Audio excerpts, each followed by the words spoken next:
আজকে এমন মজাদার একটি ভর্তা বানাইছি, তো এই ভর্তার প্রেমে পড়ে গেছে আমার পরিবারের সবাই। আসসালামু আলাইকুম। আমার চ্যানেলটি যদি ভালো লাগে তাহলে সাবস্ক্রাইব করে রাখুন। আজকে বানাবো ফুলকপির ভর্তা। তার জন্য একটি ফুলকপি নিয়ে নিয়েছি।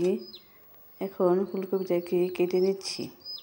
এরকম ডাঁটা ফেলে শুধু ফুলগুলি এরকম গুটি গুটি করে কেটে নেব। তো এই ভর্তাটা যে এত মজা, অনেক মজা এই ভর্তাটা। তো আজকে এই ভর্তাটা কীভাবে বানাইতেছি দেখতে থাকুন আমার পুরো ভিডিওটা।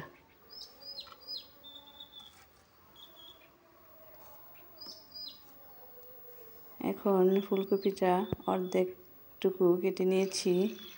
এখন ভালো করে ধুয়ে নেব। ভালো করে ধুয়ে তারপর একটি কড়াইয়ে দিয়ে দেব। তারপরে একটু পানি দিয়ে দেব।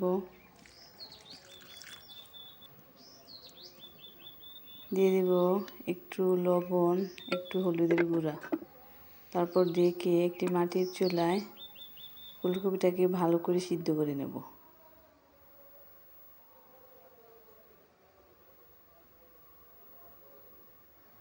ভালো করে সিদ্ধ করে নিতে হবে।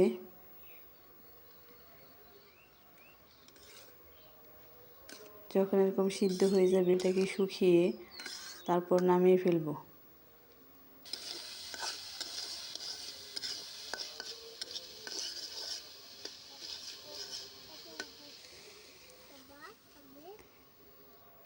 তারপর কিছু শুকনা মরিচ আর রসুন সরিষার তেল দিয়ে তারপর ভেজে নেব।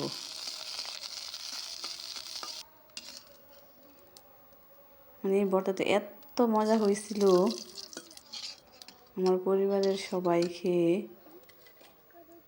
অনেক প্রশংসা করছিল।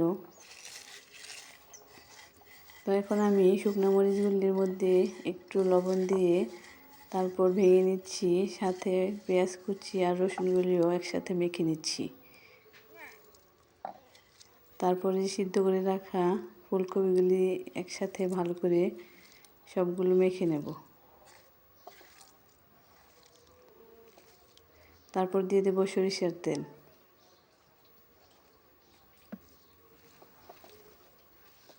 তো এই ভর্তাটার মধ্যে কিন্তু অবশ্যই সরিষার তেল ব্যবহার করতে হবে, তাহলে এর স্বাদ আরও বেড়ে যায়।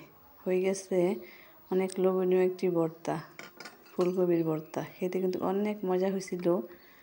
আপনারা বাসায় একবার হলেও এই ভর্তাটা বানিয়ে খেয়ে দেখবেন। আল্লাহ হাফেজ।